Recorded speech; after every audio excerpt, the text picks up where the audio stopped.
ओम शांति। गणेश चतुर्थी की आप सभी को मंगलमय हार्दिक शुभकामना और शुभकामना।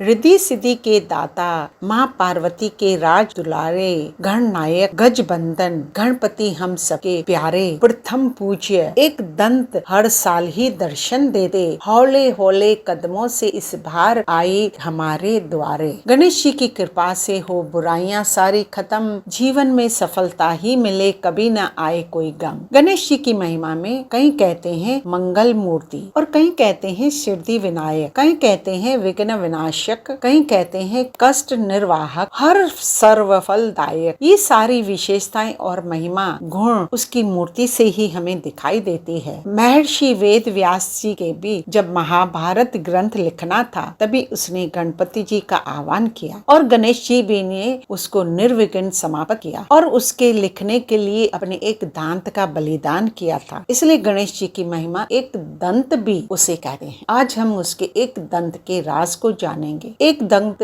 प्रतीक है बुराइयों को मिटाना और अपने जीवन में अच्छाइयों को धारण करने का। एक दंत प्रतीक है नीति नियमता का। ये दोनों विशेषताएं अपने जीवन में धारण करने की सख्त आवश्यक, तभी हम अपना जीवन खुशनुमा बना सकते हैं। लेकिन कभी कभी हम बुराइयों को छोड़ना चाहते भी हैं पर उसे छोड़ नहीं पाते, और अच्छाइयों को धारण करना चाहते भी हैं और उसे धारण नहीं कर पाते हैं। कारण क्या? उसका कारण है कि हमारे में वो विल पावर ही नहीं है, उसकी हमारे जीवन में कमी है। जमीर जिंदा रख, कबीर जिंदा रख, सुल्तान भी बन जाए तो दिल में फकीर जिंदा रख, हौसलों के तरकश में कोशिश का वो तीर जिंदा रख, हार जाए चाहे जिंदगी में सब कुछ मगर फिर से जीतने की उम्मीद जिंदा रख। बुराई करना रोमिंग की तरह है, करो तो भी चार्ज लगता है और सुनो तो भी चार्ज लगता है, और नेकी करना LIC की तरह जिंदगी के साथ भी और जिंदगी के बाद। तो विल पावर को हमारे जीवन में बड़ी आवश्यकता है, पर वो आए कहाँ से? ये क्योंकि हम तो पूरा दिन या तो सुबह सुबह न्यूज़पेपर देखते हैं, टीवी, सोशल मीडिया, फेसबुक ही देखते पढ़ते सुनते रहते हैं। इसलिए आज के इंसान की सुबह से ही अपनी ऊर्जा खत्म हो जाती है, जो उसमें तो मोस्टली नेगेटिव बातें ही होती है। इसलिए अगर हमें अपने विल पावर बढ़ाना है तो उसमें सिर्फ पॉजिटिव संकल्प को चिंतन करना चाहिए। जब हम दृढ़ संकल्प करते हैं मुझे परिवर्तन होना है, अपने में चेंज लानी है, तो फिर परिवर्तन के लिए सबसे पहले सोच को परिवर्तन करना पड़ेगा। सोच को बदलो तो सितारे बदल जाएंगे, नजर को बदलो तो नजारे बदल जाएंगे।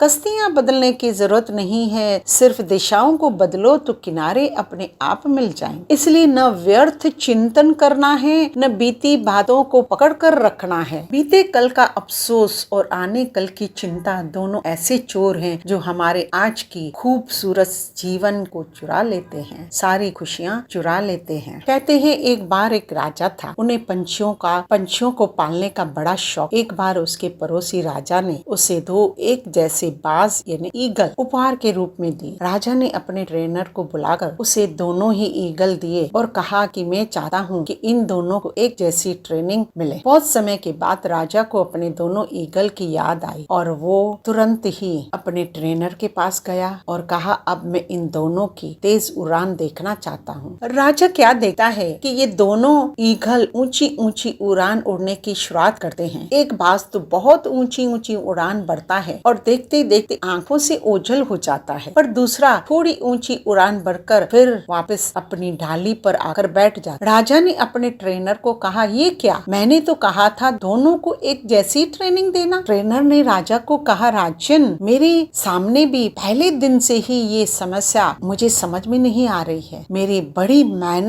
बड़ी मेहनत सिखाने के बाद भी ये नहीं सीख पा रहा है। राजा ने अपनी दरबार में ऐलान किया कि जो भी मेरे इस ईगल को ऊंची उड़ान सिखाएगा उसे मुंह मांगा इनाम दिया जाएगा। बहुत सारे ट्रेनर आए पर फिर भी कोई नहीं सिखा पाया। थोड़े दिन के बाद राजा को अच्छी न्यूज मिली कि अभी तो वो भी ऊंची उड़ान बढ़ने लगा है। राजा राजा ने कहा, मुझे उस व्यक्ति से मिलना है जिसने इस ईगल को ट्रेनिंग दी। उसे दरबार में लाया गया। राजा ने उसे बहुत सारा इनाम दिया और उसकी महिमा की और उससे पूछने लगा कि तुमने क्या किया जो ये बाज भी ऊंची उड़ान बढ़ने लगा। अभी उस व्यक्ति ने कहा, मैं तो साधारण सा किसान हूँ, मैं बहुत कुछ नहीं जानता। जब मैंने इसे ध्यान से देखा तो इतना जाना कि इस डाली पर इसे बैठने की है ना आदी हो चुका है। बस मैंने अब उसकी डाली को ही काट डाला। तो ऐसे ही हमारे जीवन रूपी दायरे में भी अनेक डालियां हमने खुद भी बनाकर रखी है, उसे हमें भी काटना है, तब भी हम अपने जीवन का आनंद ले सकते हैं। परिंदों को नहीं दी जाती तालीम उड़ने की, वो खुद ही तय करते हैं मंजिल आसमानों की। रखते